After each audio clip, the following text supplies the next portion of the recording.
Olá pessoal, tudo bem? Bom, tentando trazer ativo aqui o canal da Neuropsicoterapia, e hoje a gente vai conversar sobre um assunto que ele, por muitas vezes, ele se torna um grande ponto de conflito, que é a relação da escola com as famílias, a relação da escola com os profissionais.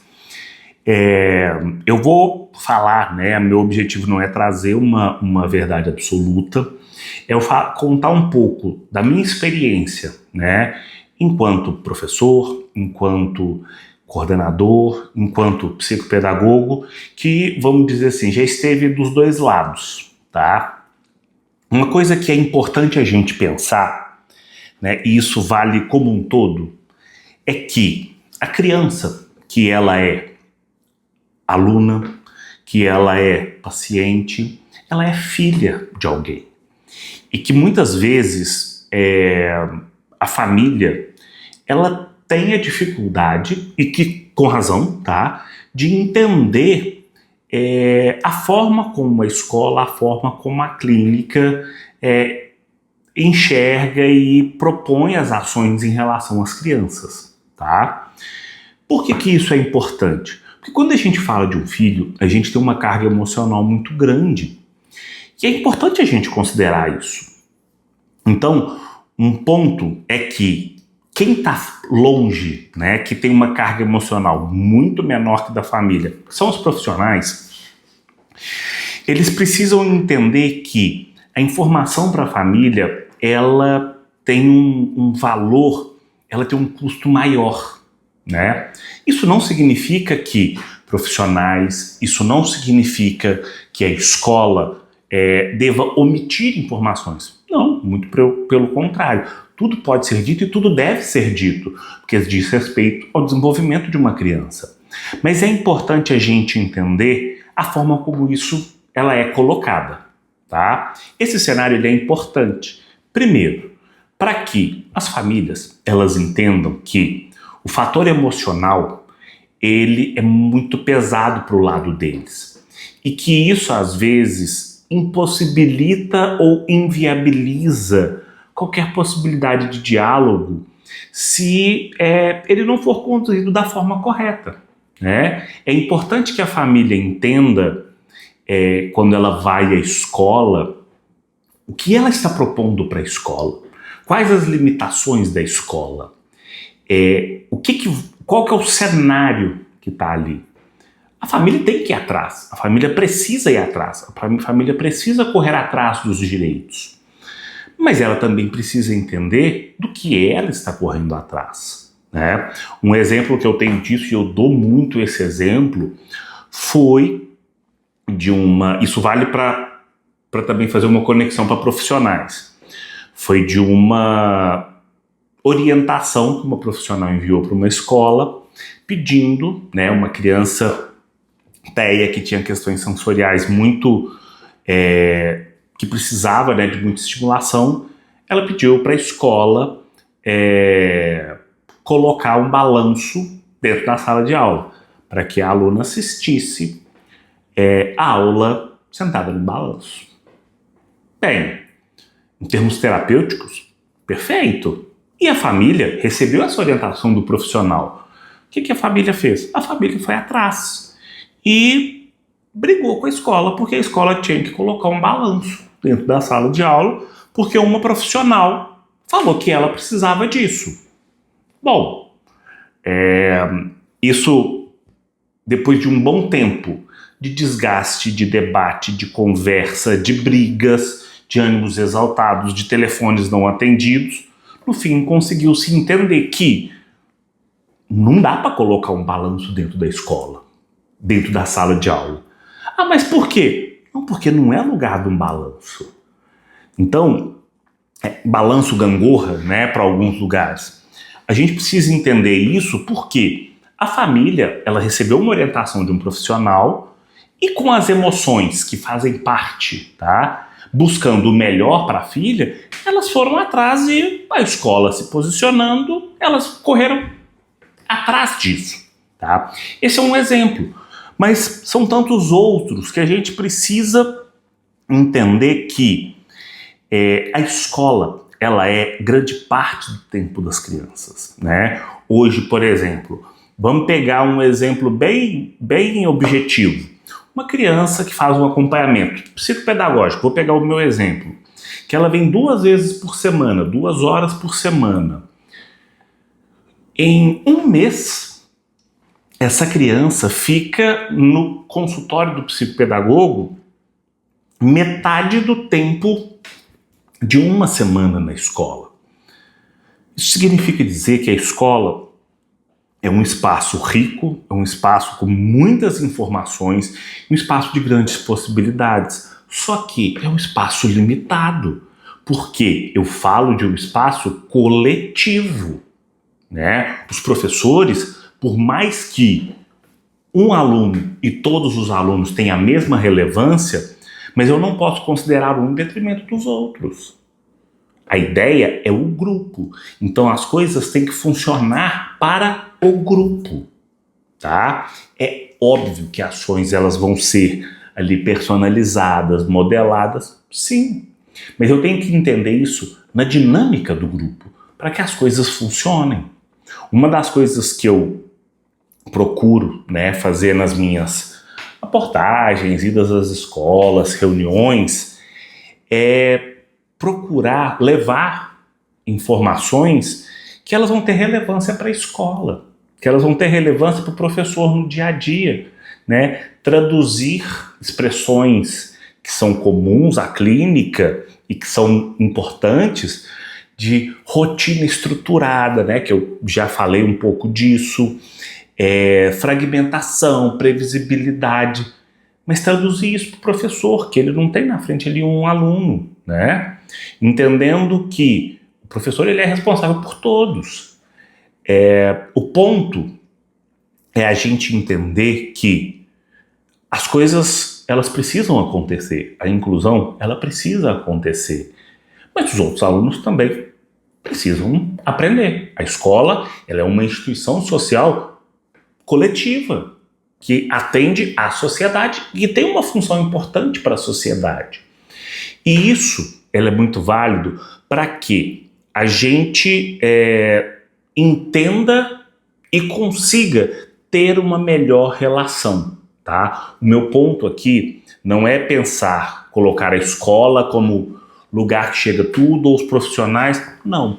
Mas é a gente entender que caso exista um conflito ou caso uma relação entre escola, profissionais e família não seja bem sucedida, quem perde é o aluno. Logo, quem perde é a sociedade. O que a gente precisa ter como um objetivo? Primeiro, o desenvolvimento do aluno. Segundo, a função de cada espaço. Por mais que os profissionais, a escola, as instituições, elas sim conversam, dialogam, cada espaço tem a sua função. A gente não pode transformar a escola em clínica, nem a clínica em escola, nem a casa em escola. Né? Uma das coisas que eu falo muito para os pais da orientação de pais é: pais, façam para casa vocês, independente de todos os acompanhamentos. Sabe por quê? Para casa é uma janela, é a forma, né? Uma expressão que eu uso, é a forma como a escola vê a casa e a forma como a casa vê a escola. É um contato, é uma comunicação diária via para casa. Tá? E entender que a função ela é importante. Eu tinha uma frase, né, que eu costumava dizer nas reuniões de pais, dentro da escola, e é uma frase que eu gosto muito, de dizer que a escola ela não é inocente em muitos momentos, né? Eu vou mandar um para casa para confecção, né, uma tarefa de casa, para confecção de um cartaz para uma criança de 7 anos de idade. Gente, é óbvio que eu espero que a família faça. Até porque o tema daquela tarefa é minha história. Gente, uma criança de 7 anos, eu vou mandar um cartaz que é para a família fazer. Como? E as escolas têm noção disso. o que é importante é a gente pensar. E tem uma analogia que ela é legal. A gente pensar na palavra diálogo é a gente pensar numa dualidade de informações que chegam a um consenso, tá? Então vamos entender. A gente tem uma ponte. A criança e a família estão no meio. Escolas, profissionais. A gente precisa, não é ficar cada um num extremo da ponte gritando. Não, a gente precisa todo mundo chegar, encontrar no meio. A gente precisa fazer com que as coisas funcionem. A gente precisa entender que a escola não está sozinha, que a família não está sozinha, que os profissionais não estão sozinhos. Está todo mundo junto. Até porque, se as pessoas estivessem sozinhas, as coisas não andariam, as coisas não funcionariam. Digo do meu exemplo, uma coisa que eu sempre pergunto para pais, para alunos ao longo da intervenção é: como é que está na escola? Porque eu trabalho especificamente com a escola? Não, eu trabalho com aprendizagem. Mas eu pergunto da escola porque hoje a criança numa idade escolar, o adolescente numa idade escolar, o espaço onde ele vai ter mais estímulos para manifestação da aprendizagem, ou seja, dos resultados da intervenção, é dentro da escola, é na rotina diária. Então, a gente precisa entender que essa relação, ela precisa levar em consideração de quem nós estamos falando. E, como eu disse, se para a família eu tenho algo muito emocional, né, porque nós estamos falando do filho e que tem que ter, no caso da escola eu estou falando de um aluno. A escola, ela precisa ser técnica, né? Uma das coisas que eu sempre falo, né, para os pais e que eu procuro, enquanto profissional também, é dizer daquilo que é técnico. Então, por exemplo, se uma família vai à escola saber como está a aprendizagem do filho, a família não quer saber que está tudo bem, que está ok. Ah, tá tudo bem. Não, tá bom. Não, tá bom. Tá bom, tá ok, tá acompanhando, são expressões genéricas. E, para surpresa de muitos, sim, eu tenho habilidades que são marcadas e que marcam. Então, um aluno que está no final do segundo ano e que ele ainda não que ele ainda não consegue ler, esse aluno ele não está em desenvolvimento, ele não está no processo de alfabetização, não, ele está atrasado. E isso precisa ser dito. Um aluno que está lá no primeiro ano e que ele está tendo muita dificuldade na física, mas que é um problema de cálculo, ele não está com dificuldade na física, não, ele está com dificuldade na matemática.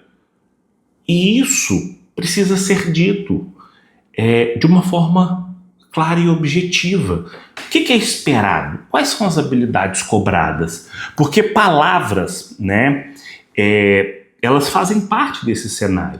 Autonomia, interpretação, compreensão, entende, resolução de problemas. Só que, ao mesmo tempo que são palavras claras, elas são palavras vagas.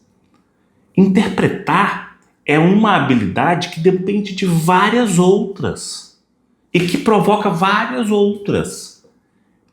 Como é que eu posso pensar um aluno no quinto ano com dificuldade de leitura? Alguma coisa chama atenção, porque uma das demandas, por exemplo, de quinto ano é leitura. Então, a escola precisa fornecer de uma forma mais objetiva e precisa. Isso é importante para as famílias. E as famílias entenderem que, quando eu falo que, olha, o seu filho ele está atrasado, ele ainda não aprendeu a ler, eu não estou jogando o problema para a família, eu, escola, tá? Não estou jogando o problema para a família. Eu estou traduzindo a realidade. E eu preciso resolver sobre isso. Porque uma criança em final de segundo ano que está em processo de alfabetização, uma expressão muitas vezes usada, eu não dou a dimensão do problema.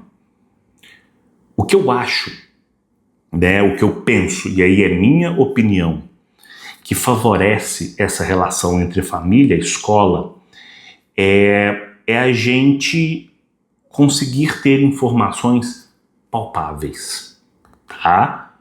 O que eu chamo de informações palpáveis? Quando a família for buscar saber processos, por exemplo, da inclusão, que ela seja objetiva. O que a gente escuta muito? Não, nós somos uma escola inclusiva. Pessoal, o nome não diz nada. A gente precisa de ação. Inclusão é ação. Como que as coisas funcionam? Ah, faz prova separada? Aonde que ele faz a prova? Ah, faz prova adaptada? Ok. Quem que faz a adaptação? O que é considerado para adaptação? Percebam que são perguntas muito diferentes do que a sua escola aceita a inclusão? Pergunta que a gente escuta muito enquanto escola. Resposta da escola: sim, aceitamos. Pessoal, essa pergunta não diz nada porque, segundo a legislação, todo mundo tem que aceitar. Percebam que a gente precisa de mais clareza, de mais objetividade na conversa. Então, o que eu falo para as escolas? Vão passar informações, sejam claros e técnicos. Quando eu falo técnico, é eu dizer daquilo que me cabe. O seu filho é um bom aluno? É muito geral. Existem bons alunos em diversos aspectos, dependendo, por exemplo, da missão, dos valores, do princípio da escola. Tem escola, por exemplo, que considera como um valor o uso adequado do uniforme, e para outras, não.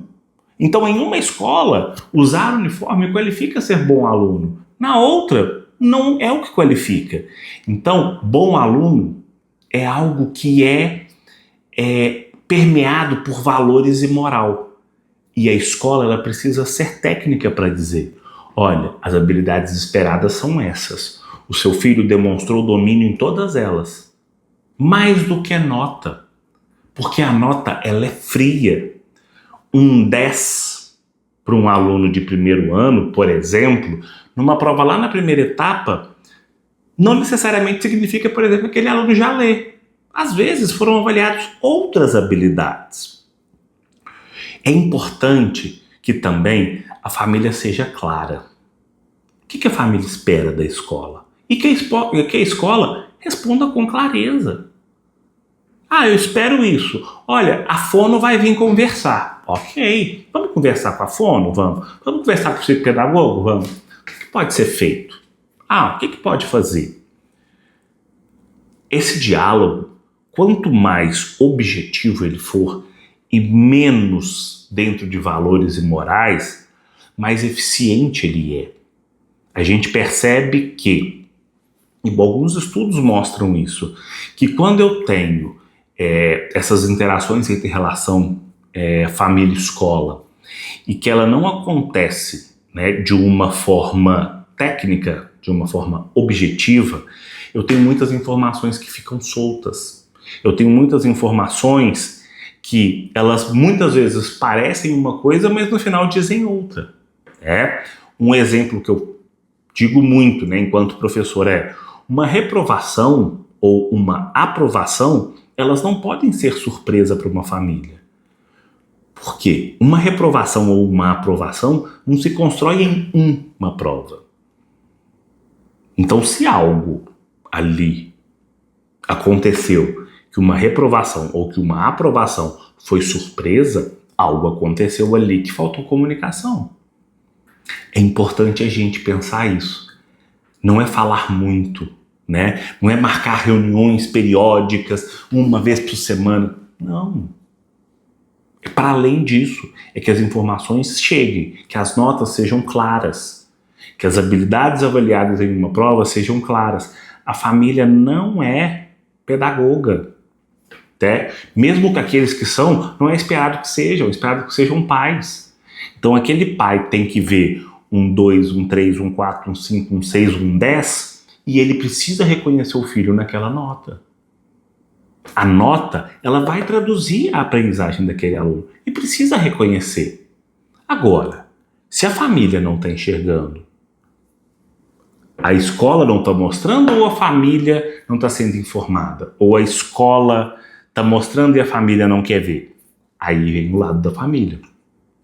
A família precisa ser clara também aquilo que para ela é importante. Uma família que se matricula numa escola, ela está escolhendo aquilo que aquela escola propõe. As escolas particulares, por exemplo, se eu matriculo o meu filho numa escola de orientação religiosa e que tem aspectos ligados à religiosidade, eu estou automaticamente, no ato da matrícula, aceitando e entendendo que aquilo faz parte do convívio escolar dele. É importante que as famílias elas também saibam aonde elas estão colocando, porque assim elas conseguem cobrar. Não adianta a família colocar o filho numa escola com uma tradição religiosa em que tem práticas religiosas e que a gente sabe que em algumas escolas isso acontece e não é de forma velada, de forma clara. Escolas, por exemplo, de cunho religiosos têm as práticas. Ok. E eu não quero que meu filho participe? Olha, me desculpe, mas o problema não é da escola. O problema é da sua escolha. A relação, ela só vai acontecer se ela for clara. Se ela for permeada por dados. Se ela for permeada por informações. Conversas, de um lado escola, de outro lado família, em que o que permeia isso são valores e a moral. O que eu chamo de valores? Tá bom, é bom, nossa, o seu filho é ótimo, nossa, isso são diálogos vazios e que eles não contribuem, muito pelo contrário, eles atrapalham, porque eles podem dar a impressão de algo que não é. Então,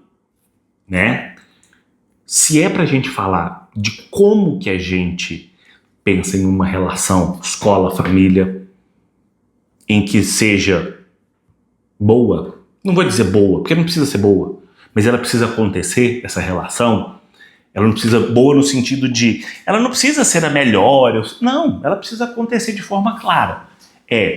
A família é clara, a escola é clara, as informações elas estão postas. Quais informações? Informações ligadas à vida escolar do aluno e tudo aquilo que faz parte da vida escolar do aluno. Ok. Se isso que permeia a conversa são informações, dados, acho muito difícil uma relação não dar certo. Acho mesmo. Normalmente, minha experiência é que eu percebo quando expectativas não correspondidas, ou seja, não informações, não dados, expectativas não correspondidas é onde eu tenho um problema. E se eu tenho uma expectativa não correspondida, eu preciso entender, eu que dei essa expectativa ou essa expectativa foi criada por uma leitura equivocada? Por isso que a gente fala de clareza. O mesmo vale para os profissionais. Os profissionais que estão na clínica, eles precisam entender que a escola é um espaço muito diferente. André, isso é óbvio. Sim, é óbvio. Mas ainda assim tem gente que não entende. Essa história do balanço, ela é uma história verdadeira, tá? Ela é uma história verdadeira. Aconteceu comigo. E acontece N outras coisas. Uma sequência de atividades e de ações que algum profissional X ou Y manda para ser executado durante a aula. Ou um excesso de acompanhamento, um acompanhamento que não é possível um professor, regente de turma ou regente de aula realizar. É importante que isso seja claro e que a escola diga sim e não. E que os profissionais entendam.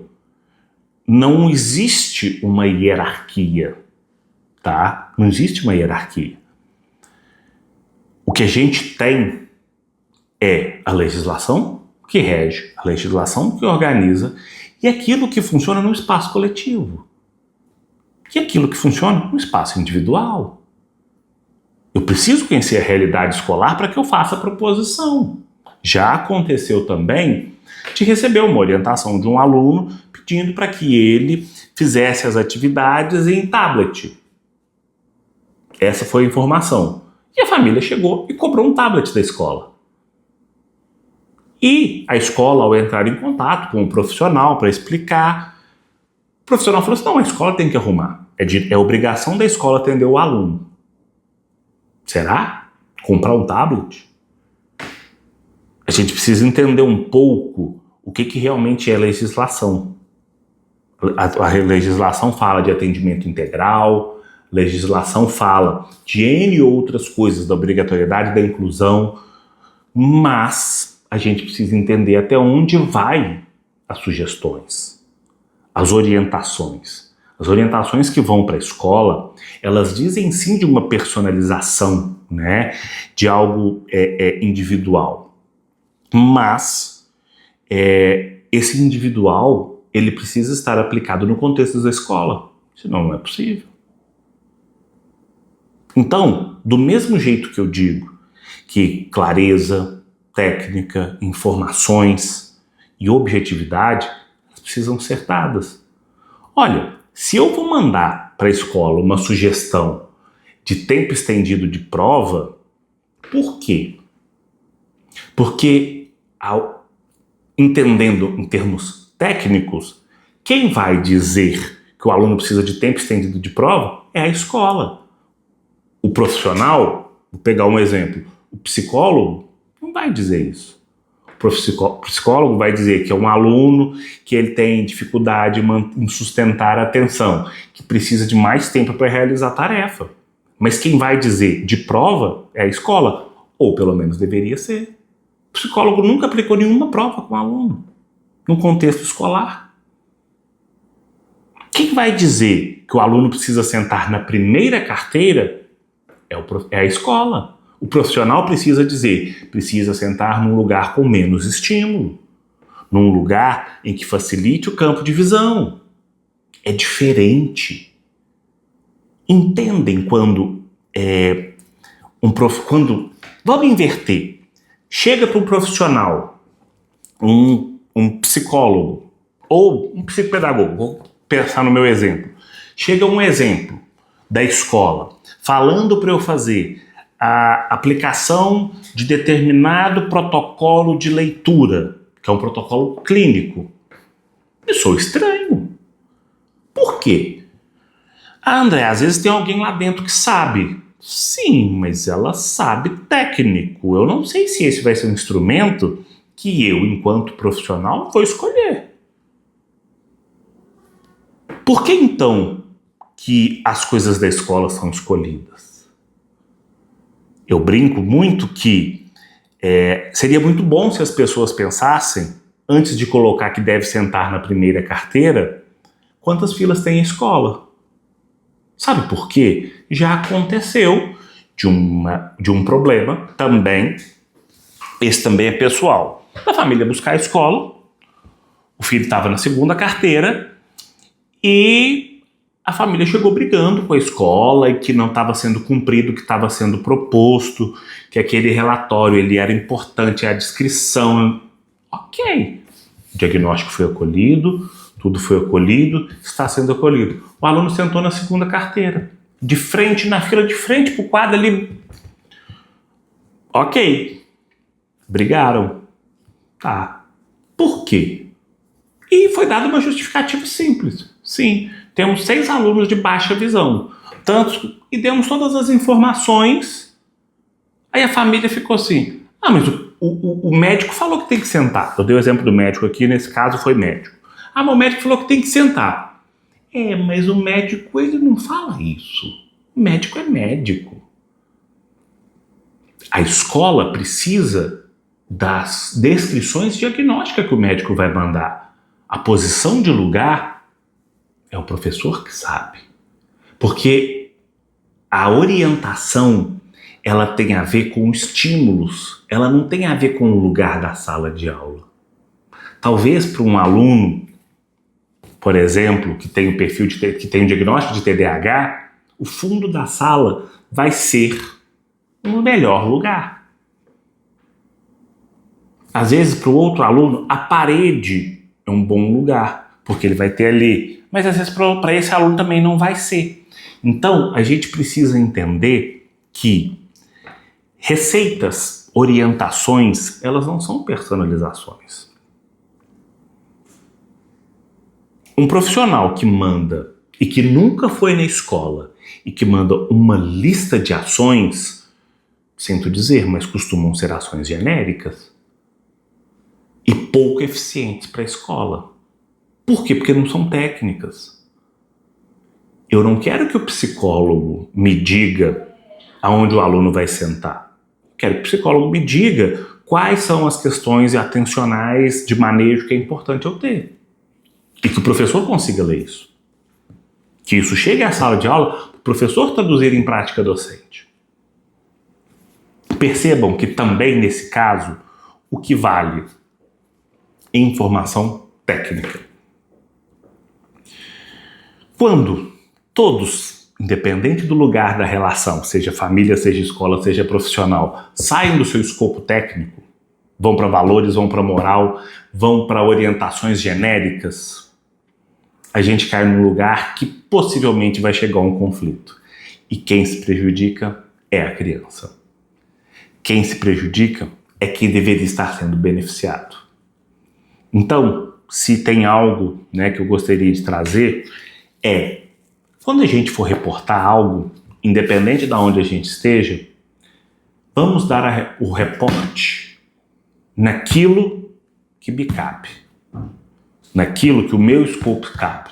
Ah, André, mas eu fui à escola e eu quero construir isso coletivo. Ok, se for uma construção coletiva, melhor ainda, melhor ainda. O objetivo não é a gente dizer de uma cada um no seu quadrado, não, tá todo mundo no mesmo quadrado, só que tá todo mundo de um lado. Cada um num canto de um quadrado tendo uma perspectiva. Então, é importante que a gente pense no coletivo, que a gente pense naquilo que é melhor para o aluno e que eu não pense em receitas ou orientações genéricas. Orientações genéricas, elas podem surtir um efeito inicial porque elas partem de um lugar bom, tá? Elas partem de um lugar de produção de práticas baseadas em evidência. Mas se isso só for genérico, não for personalizável, não for indicado para uma turma, para um aluno, e é isso assim, eu falo não só em termos de inclusão, tá? Em termos de uma turma, né, da dinâmica de uma turma. As coisas, elas tendem a essas relações serem conflituosas. A ideia é que a gente tenha mais pessoas conversando com as crianças, com os profissionais, não sobre as crianças. Seria muito bom se todo mundo conversasse com a escola, com o médico, com o psicopedagogo, com o fonoaudiólogo e por aí vai. E por isso, né, que pessoalmente eu procuro, né, sempre fazer esse exercício de entender o que não cabe a mim e recorrer a quem me dá suporte e buscar informações de quem me dá suporte. Eu vou esvaziar o meu lugar? Não, o meu lugar está ali. Um profissional voltado para o trabalho específico de habilidades de aprendizagem. Ok, mas eu dependo de aspectos motores, eu dependo de aspectos médicos, sintomáticos, e ali eu sei me colocar dentro daquela relação. A ideia não era ser um vídeo de conselhos, né? Mas é um pouco do que eu percebo, né? E do que a gente vê, e que é um lugar de conflito, que é um lugar de problema, essa relação entre família, escola, profissionais, entre todos eles, muitas vezes isso acontece por isso, quando a gente extrapola o nosso lugar, quando a gente não reconhece o lugar do outro, quando a gente não é claro com aquilo que nos cabe. Bom, deixa seu comentário, ficou na dúvida, tem crítica, quer acrescentar algo, deixem aí os comentários no vídeo. A neuropsicoterapia, ela tá aí pra gente, né? Uma das coisas que pra gente é importante é esse diálogo. Então, mandem, né? A gente não apaga nenhum comentário, a gente lê, alguns a gente não responde, mas a gente sempre procura criar um espaço pra gente poder conversar. Obrigado.